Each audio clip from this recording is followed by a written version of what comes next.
In this lecture, we will get an introduction to operating systems. Operating systems is one of the most important course in computer science, and it basically tells you about how the computer is managed, okay, how the whole system is managed, what are the things that are there in a computer, and how everything's work together. So in this introduction, we will just get a bird's eye view of all that is there in your computer. So we will learn about what operating system does, computer system organization, computer system architecture, what is the architecture of your computer, what is its organization. So a few important things are processes. There are processes in operating system, memory management, storage, security. So a lot of things are there. So we will look at them one by one. So we will get a very simple layman kind of understanding of what are all these. So like protection, distributed systems, computing, open source operating system, and so on. So objective of an operating system. So this lecture will provide you a grand tour of major operating system components. Then to provide basic computer system organization. So first, very important question, what is operating system? We are talking a lot about operating system. So what is an operating system? So your computer, so it's basically operating system is also a program. Like you write your C code and so on. So your computer operating system is a program that acts as intermediary between a user of a computer and the computer hardware. So your computer is basically, it consists of several hardware. It consists of your CPU, it consists of your memory, the RAM, hard disk. Then you have a lot of input output devices are also there. So we use all these to run some programs. So when you write some program, who allows, so these are the hardwares that basically solve your problem. But how it is done? So operating system is the device that helps you use all these hardwares, okay. So operating system, the goals are execute user programs and make solving your problems easier. So whatever programs, application programs are there, it helps them to execute. Execute means basically the CPU, so it will execute each line of your code, make the computer system more convenient to use. It allows so much abstraction it gives that you don't know, you just call, for example, printf, okay, in C you call printf and you say that OS, okay. So what happens, this is the system call, okay, so a user level function, and now what happens in turn, your OS, this will help to use your input output device, your monitor, to print something out there. And it also allows you to basically use all the hardwares efficiently, okay. So these are the functions of your CPU, of OS. So now let's try to see computer systems. So what is the structure? So how is your computer system organized or structured? So few important things are, so your computer system can be divided into 4 components, okay. So first is, of course, your computer is basically a hardware. So you have the CPU. CPU is the main horse which runs all your code, every instructions, everything is run by your CPU. Then you have memory. So there is a person, okay, he can think, he can execute something, but he needs to have memory, okay, where he can store something, okay. So if I have found a very big result, I can store it in the memory. Then you need to have input output devices. So one very important thing is your computer can be very much mapped to the humans, okay, human people.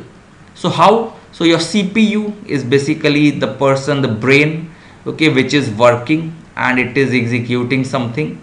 Memory, so you have your memory where you store something. Input output devices, your sensory organs, eyes, ears, nose, so something like that, and mouth, so where from you get the input from eyes you see, and then output from mouth you speak something. So input output devices are also like that. Operating system, so what it does, it controls and coordinates the use of hardware among the applications. So let's say you are using a computer, okay, and you are playing some song, okay, so you are playing some song, you are also running some C code, a very long C code, okay, so everything is happening parallel. You are also browsing web, so many applications are running together, and now you can think all of them might be trying to use the input output device, keyboard, monitor, okay, and they might be trying to use the memory also.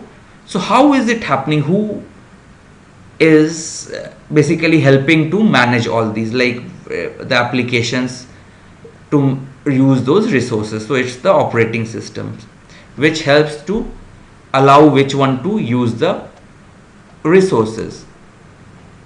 Now, so this is basically the pictorial diagram that explains very clearly how these all things are getting done. Okay, so let's try to see.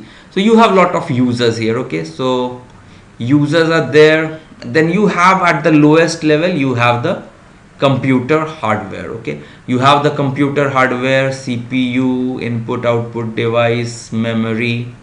Okay, then you have the operating system. So it's kind of an interface that tells, okay, so which user will now use the CPU, which user will use the input output device, who will use the memory, and when, so that all of them are using it efficiently as well as fairly.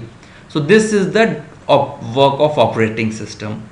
Then you have the system applications and programs, okay, so which are running, and then you have the compiler. So this is an important introduction because you get an bird's eye view of everything: compiler, assembler, editor, database system. All these are applications which are running and trying to solve their problems by using the hardware. And operating system is an intermediate level code which allows all of them to use these resources very efficiently. So this is the idea for operating system. Now, what operating system does? So again, this is very much like it allows you to share the resource utilization it tries to do, and so on. So let's try to, so it's a resource allocator. Okay, resources are there. CPU, let's say 3 people are trying to use the CPU. So there is only one CPU, let's say only one single core computer is there, user 1, user 2, user 3. All of them are trying to run their code. So OS is the person who decides which user will run now, which user will run after that, and so on. Decides between conflicting requests. And OS is basically a control program, controls execution of programs to prevent errors and improper use of computer. So it also thinks and decides, okay, if someone is trying to utilize something, then it will give you some error or prevent the errors also. Okay, so this is there. Next, let's try to see, okay, what is operating system? So everything, so you get on a computer with, initially it has the operating system, the one program. Now we will look at what is the kernel. Kernel is something people become afraid when they hear initially. The one program running at all the times on the computer is the kernel. Everything else is either a system program which ships with the operating system or an application program. So kernel, what is a kernel program? So kernel is basically the very core of your computer. So this is the program that is the most core or basic program that allows handling CPU, input output devices, memory. So this core is always running, this kernel code. And then you have above that is the OS operating system code. Then you have the system programs, then the application layer program. This is the system programs, operating system. Okay, so kernel program is the basic program that runs. Now let's try to see one very important question: how does the computer start? Okay, when the computer starts, so what happens? Operating system has not started yet. When you see, so what is there? How there is what is a code? Operating system is also a piece of code, which, okay, so but what happens is, who will start the operating system?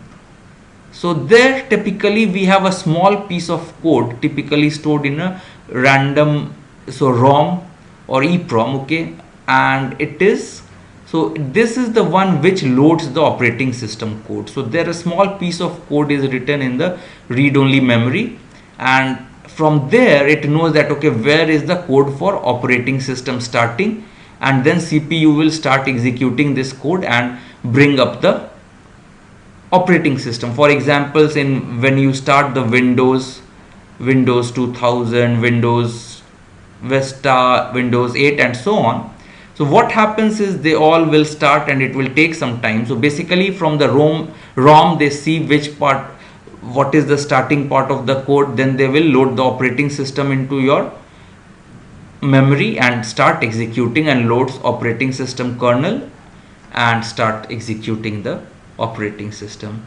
So this is the way computer starts. So I think this is there for our first lecture, okay, and then in the next lecture we will see about computer system organization. Okay, so our next lecture will be on computer system organization. So I hope you understand this. So thanks a lot.